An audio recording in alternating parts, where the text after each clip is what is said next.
My daughter can't breathe. I shouted across the emergency room lobby as Lily slid sideways in my arms. And the receptionist didn't even look up before saying, "Then you should have brought cash." It was nearly midnight at a private urgent care clinic, and my 10-year-old had a fever so high she was shaking. People in the waiting room were staring, nurses were whispering, and I was trying to keep Lily awake while a clipboard sat between us like it mattered more than she did. I told them I had insurance. I told them I could pay later. Then the doctor stepped out, recognized me instantly, and still said, "No payment, no treatment." That's when I realized this wasn't about money. A nurse suddenly froze beside the desk, looked directly at me, and quietly whispered, "Don't let them take her out of the lobby." Before I could ask why, the doctor turned around and yelled, "Somebody stop him from recording." Two security guards near the entrance immediately looked up. I tightened my grip on Lily with one arm and kept my phone raised with the other. "Why?" I snapped. "Why are you scared of a camera if you're following policy?" The waiting room went dead quiet. The doctor's jaw flexed hard for a second before he started walking toward me. And the second he got closer, I knew I hadn't imagined it earlier. I knew him. Dr. Ethan Mercer. Same sharp haircut, same calm voice, same habit of looking at people like he'd already decided how useful they were. 5 years ago, he stood beside me at my wedding. Now he was staring at my sick daughter like she was a billing problem. "Marcus," he said quietly, low enough that most people couldn't hear him, "you need to lower your voice." I almost laughed from disbelief. Lily was burning up in my arms, her skin damp and pale, and he was worried about my tone. "She collapsed in my car 10 minutes ago," I said. "She needs help. She needs intake clearance." The receptionist interrupted without emotion. I looked around the lobby. A teenage boy with a bandaged wrist had already been taken through the double doors. An older man coughing into a towel had just been handed paperwork and escorted inside. But my daughter was still sitting under fluorescent lights, barely conscious. Lily suddenly gagged against my shoulder. I barely turned in time before she vomited across the tile floor beside the chairs. A woman in the waiting room gasped. Somebody stood up. One of the nurses instinctively rushed forward with towels before stopping herself and looking back toward Ethan, like she needed permission. That hit me harder than anything else. Not one person in that building was making their own decision anymore. "Please," I said, quieter now. "Ethan, she's 10. For the first time, something flickered across his face. Not guilt, not sympathy, nervousness. Then he looked toward the front desk and said, "If payment isn't available, they'll need to transfer elsewhere." "Transfer?" I repeated. She can barely stay awake. The nurse who'd warned me earlier stepped closer while pretending to clean the counter. Without looking directly at me, she whispered under her breath, "If they move her out of public view, nobody will see what happens next." And then one of the security guards grabbed my shoulder. The second the guard touched me, Lily flinched in my arms. "Don't put your hands on him," the nurse snapped before she could stop herself. Every head in the waiting room turned toward her. Dr. Mercer's eyes narrowed instantly. "Angela," he said sharply, "step away from the desk." She froze, gripping the stack of paper towels in her hands so tightly they crumpled. I could tell she already regretted speaking up, but not enough to stay quiet. I pulled away from the guard and kept recording. "No," I said, "you don't get to throw me out while my daughter's sitting here half conscious." "Sir, you're disrupting patient care," Mercer replied smoothly. I stared at him in disbelief. "Patient care? You haven't even checked her pulse." Lily's head rolled weakly against my shoulder. Her breathing sounded shallow now, uneven. Every few seconds, she let out this tiny, painful whimper that made my chest tighten harder, and Ethan barely looked at her. That was the part I couldn't process. This wasn't some random doctor. We grew up together. We played basketball in the same cracked church parking lot after school. When his dad died during sophomore year, my family brought food to their apartment for almost a month because they had nothing. Years later, when he got accepted to medical school and was short on tuition, I loaned him money I honestly couldn't afford to lose. He promised he'd never forget it. Then the clinic became successful, and suddenly Ethan stopped answering calls. My ex-wife Danielle used to tell me, people like Ethan only remember you when they need something. At the time, I defended him. Now he wouldn't even help my kid. Behind me, another patient spoke up. Why are they making him pay up front? A second voice joined in. Yeah, my insurance got billed after my visit. Mercer's expression tightened for half a second. That's when I noticed the receptionist quickly minimizing something on her computer screen. The nurse, Angela, looked at me again, this time more directly. He knows exactly who you are, she whispered. A cold pressure settled in my stomach. What does that mean? I asked. Before she could answer, Mercer pointed toward the hallway and barked, "Get her away from him." Now. Angela looked like she wanted to say more, but another nurse hurried over and grabbed her arm. Come on, the woman whispered nervously. Not here. No, Angela said under her breath, resisting just enough for me to notice. This isn't right. Mercer stepped between us before I could ask another question. Mr. Hale, he said loudly, switching back to that polished professional voice. If you continue causing a disturbance, security will escort you off the property. Then treat my daughter, I shot back. Lily suddenly groaned against my chest, her body trembling hard enough that I felt it through my arms. Several people in the waiting room had their phones out now. One guy near the vending machine said, Bro, this is insane. Mercer heard him. His composure started slipping. You are recording a private medical facility, he snapped toward the room. Put your phones away. Nobody listened. I looked straight at Ethan. This is because of me, isn't it? His face went completely blank. That's ridiculous.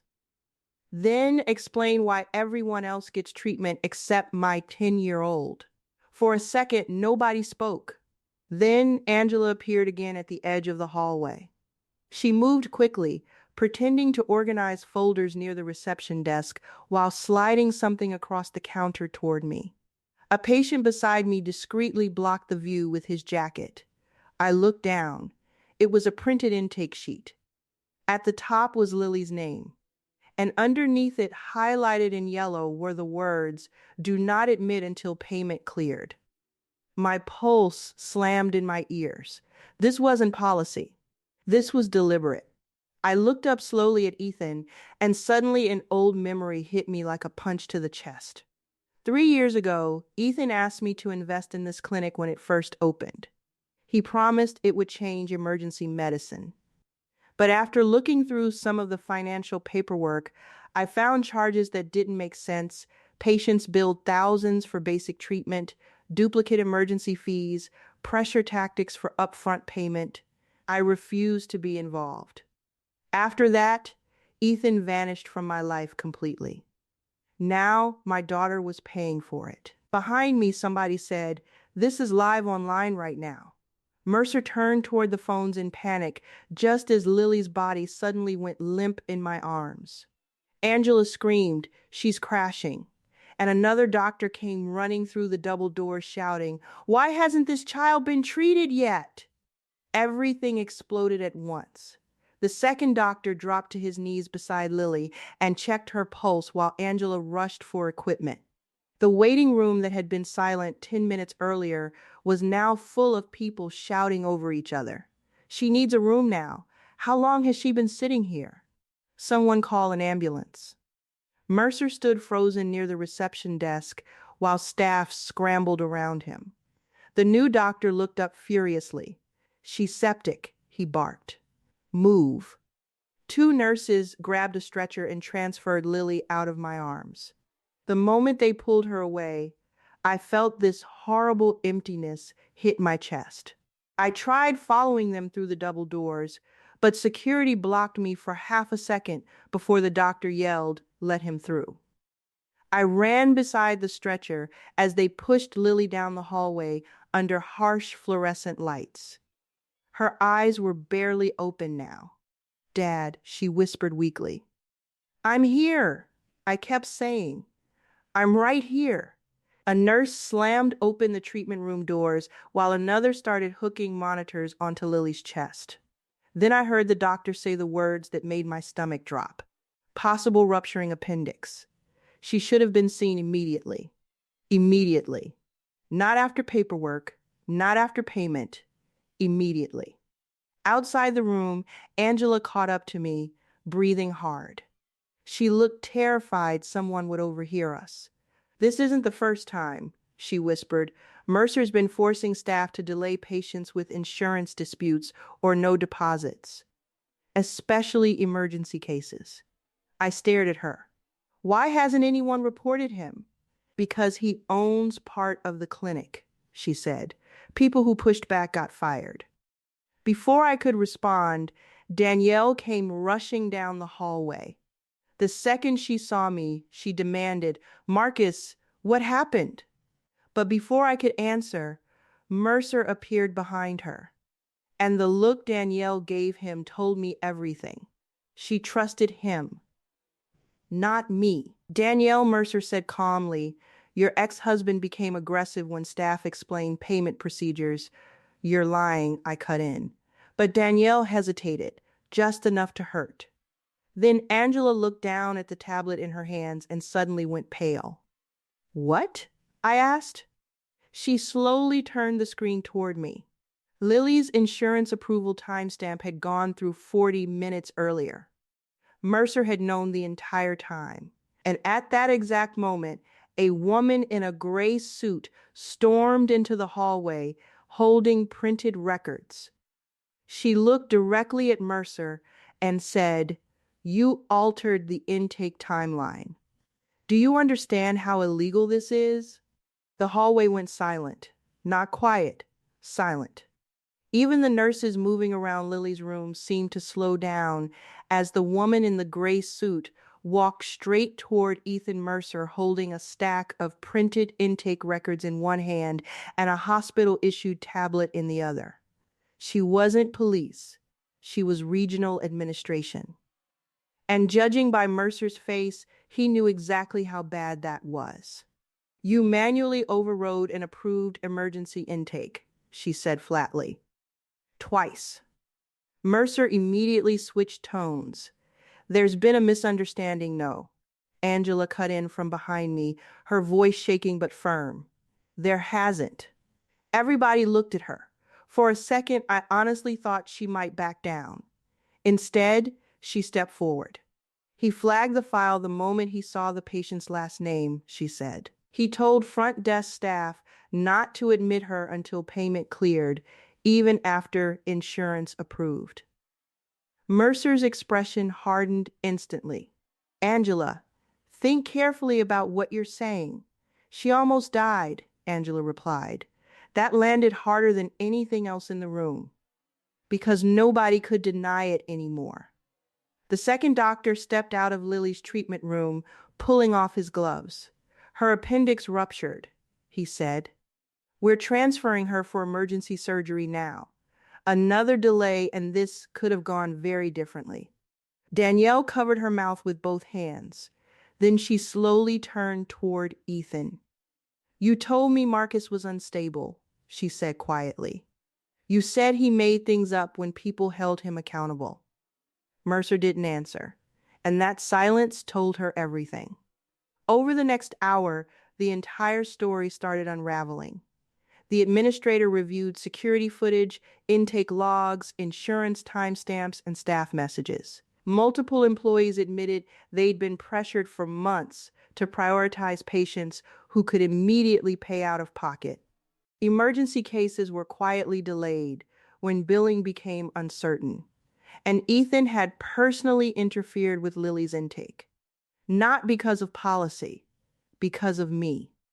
Years earlier, when I refused to invest in his clinic after discovering suspicious billing practices, Ethan took it personally. I threatened to report what I saw if my name was attached to it. After that, he started destroying my reputation behind the scenes, telling mutual friends I was irresponsible, bitter, financially reckless. Eventually, even Danielle started believing parts of it. So when he saw my daughter's name that night, he made a decision. And he nearly killed a 10-year-old to prove he still had power over me. Lily's surgery finished just before sunrise. When I finally sat beside her hospital bed and saw her awake again, I nearly broke apart right there in the chair. She looked exhausted and confused. "Dad?" she whispered. I grabbed her hand immediately. "I'm here. Did I do something wrong?"